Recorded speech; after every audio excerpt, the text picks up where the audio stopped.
Sports on YouTube.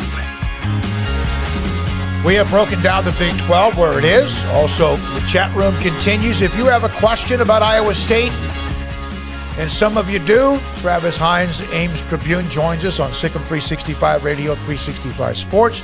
Travis, Iowa State has had to do this before, kind of dig themselves back out of a little hole. And obviously the loss to Baylor set them back. Do you see them getting better as things have gone on? They haven't really been tested, but are they getting better? Yeah, I think so. I mean, coming out of that Baylor game, they had Kansas the next week, which is as much of a get-right game as you're going to get in college football. But I do think coming out of their bye week and what they did at Kansas State last week was their best performance. And certainly Kansas State, no one's going to mistake them for a Big 12 contender. But Iowa State played its crispest, most disciplined football of the season. So I definitely think it was a step in the right direction. If it was a big enough one, I think will remain to be seen. And certainly this weekend with Oklahoma State coming into Ames is going to be as much of a measuring stick as any game this year. And really, it could be a fork in the road for Iowa State. If they lose, then they're probably falling back to the middle of the Big 12 pack the rest of the way. If they win, they're right back to being considered, I think, a real contender to make it to Arlington in December. Could they do some sort of mass hypnosis on Iowa State to convince them that September 1st is really October 1st and so on and so on?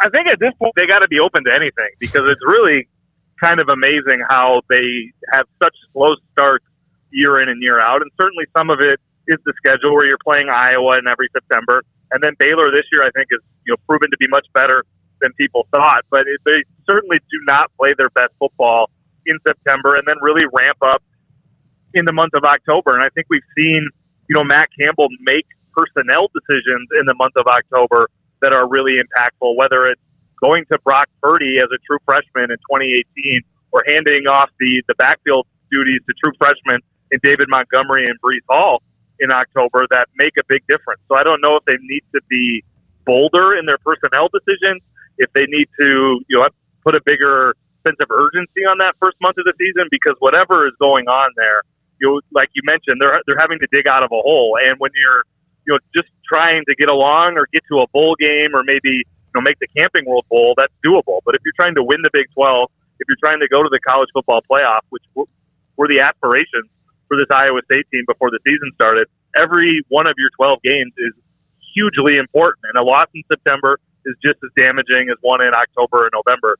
So I think if they want to consistently play in this sandbox of national relevance that they open the season in, they got to figure it out. But I think this season in 2021, where have as much talent on the roster as they've maybe ever had, they've still got a chance to realize those Big 12 title aspirations. But the path is much more narrow because of those September losses. You kind of answered some of my question there, Travis. I mean, there were big expectations coming in because of all the players returning. There was a nice buzz around them as a possible playoff contender, and that's pretty much done with 2 losses. But as you said, the Big 12 is still there potentially for the taking if they take care of business. What has been the response to a 4-2 start, given the excitement level heading into this season? Things were really deflated after that Baylor loss. And, beating Kansas and Kansas State, I don't think fully has people back on board. Iowa State fans, as you guys well know, are as passionate as they come. Nobody was jumping off the bandwagon. But the level of excitement when you've got 2 losses before you get to October 1st, when you started the year with a top 10 team, was down considerably. And I think winning these last 2 games has people feeling a little bit.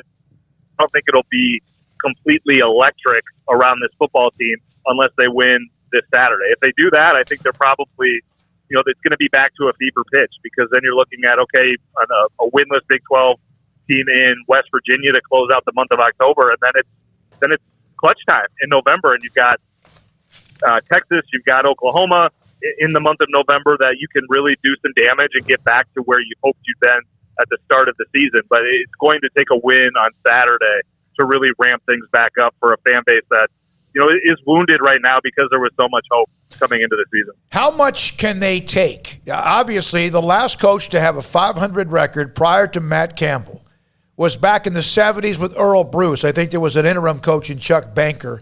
But that's the last time a guy left Iowa State with a winning record. They've had teams that have been successful. But how much can they take the expectations if this team doesn't end up making some sort of a run at the end?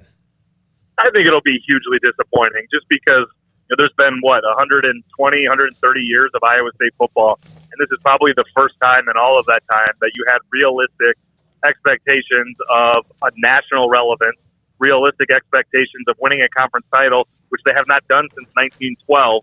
So if you don't accomplish it this year, or at least knock on the door, I don't know how it's not hugely disappointing. Especially you peek into the future, nothing is guaranteed.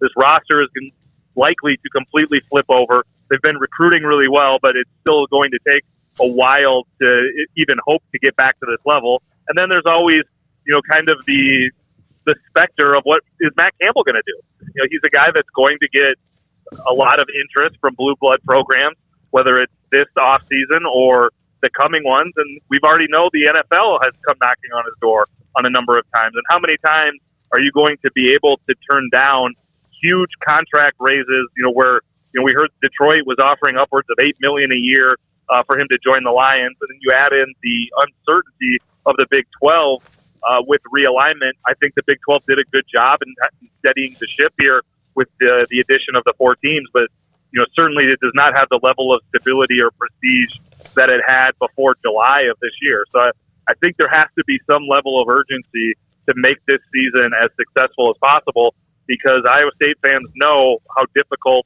and really how impossible it has been at Iowa State to get here before, and just that it's not guaranteed to get back. Travis, on Matt Campbell specifically, you mentioned the specter of always going to be in demand. Does the potential of the Nebraska job scare Iowa State fans maybe more than most, because he is a tried and true Midwesterner that's a bunch of money they can throw at him, and that's a fan base that is desperate to get back to where they used to be? It's a good question. It hasn't been a school that has been on my radar as, really a clear and present danger for Iowa State and Matt Campbell. I think the level of expectation at a place like Nebraska is probably out of whack with reality, as we've seen over the last 20 years. And I'm not sure that's a situation that Matt Campbell is going to want to step into. I think, to me, the interesting scenario that may play out this offseason, at least in the college ranks, is we've seen James Franklin's name pop up, whether it's at USC or LSU or whatever else may open up again this year. If he were to leave Penn State, does Penn State make a run at Matt Campbell, which is right in his wheelhouse as a Midwesterner? It gets him back closer to his Ohio roots in a league, where you can recruit the state of Ohio maybe at a different level than you can at the Big 12. And obviously we've seen Penn State compete for and win national championships in the last 30, 35 years, and they have very, very deep pockets. So to me, that's kind of an interesting domino to watch to see if it falls. And to me, that's probably a little bit scarier if you're an Iowa State fan than Nebraska, but obviously you can't rule Nebraska out because of the geographic location, because of the Big Ten affiliation, and certainly because of their deep pockets. Hey, Travis, I know it gets tiring when a coach is constantly flipping in the wind, but we feel you, man. We've done that over and over and over again, so we definitely have been there. Now, in terms of the game this weekend, Oklahoma State obviously has had a tremendous start to the year and a nice comeback win down in Austin. Their defense is very good there with Jim Knowles. Jalen Warren's a tremendous running back, and the rest is kind of up and down. Iowa State, great defense. Hall is a fantastic running back, and the rest has been kind of up and down. What are your thoughts on this game? I mean, how much does it matter that this is in Ames, in your opinion, and how do you see the matchup across the board? I think it's an interesting game. Iowa State, obviously unranked, has the 2 losses, but they're a 5-point favorite. And I think that speaks to a couple of things. Is one, that, Iowa State has been pretty good at times. They're a couple of plays away from beating Baylor. They're, a couple of uncharacteristic mistakes away from at least being more in that game against Iowa, who until 10 days ago was the number 2 team in the country. So I do think that they match up well in this scenario, or maybe things have not gone as bad as it seems just because of relative to expectations. They're a long way off from where we thought they were. But to me, maybe the more concerning thing, if you're an Iowa State fan, is in 5 years, Oklahoma State is 4-1 against Matt Campbell. Their only win was in 2018, which was the first game Brock Purdy ever played. Came in after a couple of series for Zeb Nolan, and obviously the rest is history that he's rewritten the Iowa State record books. But they lose last year in Oklahoma, or in Stillwater, They lose the year prior in Ames on homecoming in a huge game for Iowa State that, really rhymes to this game. So I think the matchup problem with Oklahoma State, which has seemed to have Iowa State's numbers these last 5 years, is just as concerning as anything. Because while Oklahoma State, you got to give a lot of credit to them with their undefeated record here. I think they got by on the skin of their teeth early on, and Iowa State was unable to win those types of games early. And if you're Iowa State, I think you're feeling pretty good about the way you're playing right now. But certainly Oklahoma State has matched up well with the Cyclones over the last 5 years. Sorry, Travis Hines again covers Iowa State for the Ames Tribune. Has Iowa State struggled with turnovers?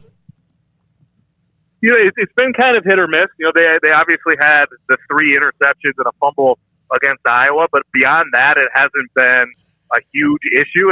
They've been situational and they've been damaging, and then obviously special teams has been hit or miss. They gave up the touchdown against Baylor. Mm-hmm. Their punting has really been a mess, and when you're playing the type of football that they do, when you have a 30-yard punt every third punt, that's not a turnover, but it can feel like it because you're ceding so much in the field position game.